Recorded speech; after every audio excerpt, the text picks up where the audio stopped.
Hello, it is January 4th at 8:50 in the evening Eastern Standard Time. This is a reading for Reddit user Forever Man. You have just begun to focus on your writing and what that would entail as a career, and you'd like to know if you'll be successful. Today we're using the standard tarot deck, and we will be using the horseshoe spread.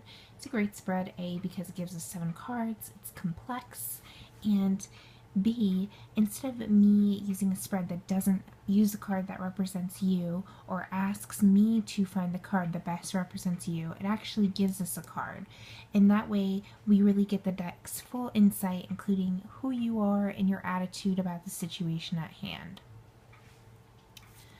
So the first card represents the past, and here we have the Hermit. And what this means to me is that you will have a difficult journey in your writing career. That doesn't mean you won't be successful, but it won't always be easy, and you will have to work for a very hard and very long time to get to where you want to be. I also see that you have met a mentor. The relationship at this point hadn't necessarily developed to that, but there is someone in your life who can act as a mentor for you in regards to your writing. The second card we pull in this spread represents the present, and here we have the Two of Cups.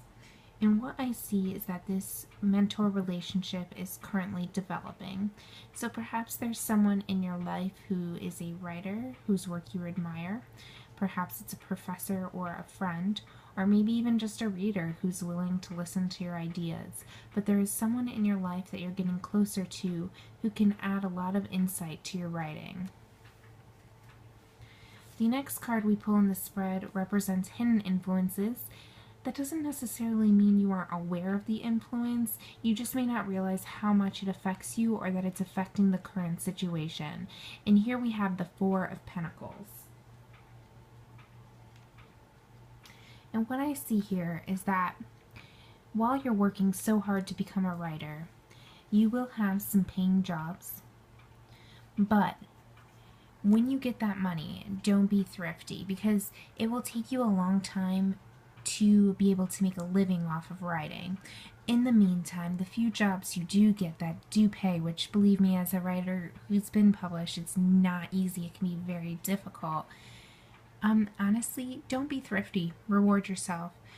Trying to get published, trying to get a writing career started is so difficult, it's so draining. So when you do get some kind of reward for your writing, honestly indulge yourself. At this point in your early career, you will never be able to survive off of your writing. It will take quite some time to do so. So really, just have a stable job, have another source of income, use anything you get from writing as a way to reward yourself and to keep you motivated to keep getting submissions out. The next card again represents you and your attitude in the spread, and here we have the King of Cups.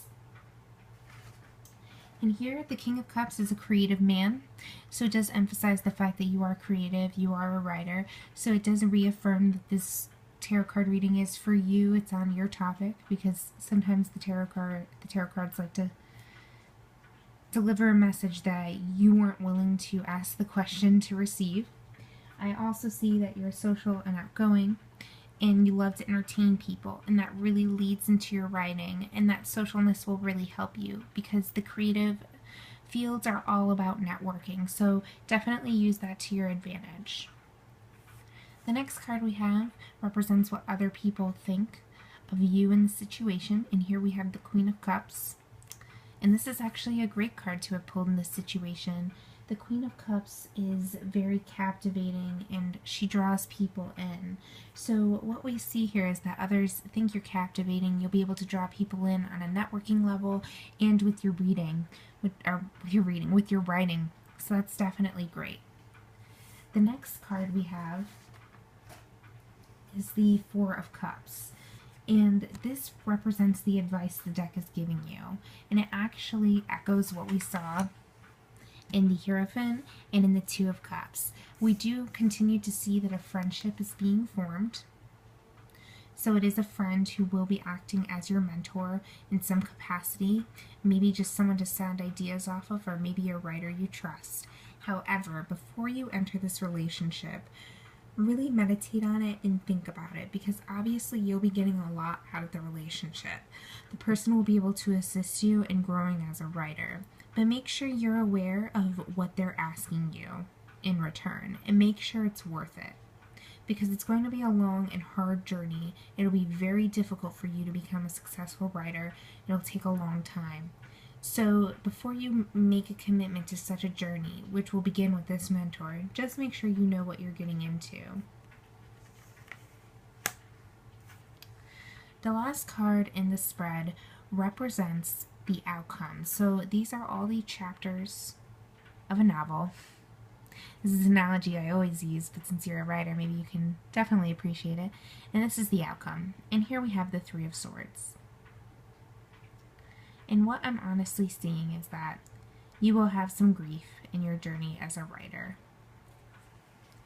I do have a feeling that you will enter the relationship with this person, the mentor relationship, and I think it will assist you as far as your writing goes, but I don't think it'll be free of tribulations, trials. I think it'll lead to some of the grief. I think the fact that it will take so long and be so difficult for you to get to where you want to be will also lead to some of the grief. So be prepared. I do think you will be successful. It won't be immediate. It will take a long time. It will be difficult. It will involve some difficult relationships. But if you're willing to stick it out, I do see that you'll be successful. I can't wait to read one of your books one day, and you have a good day.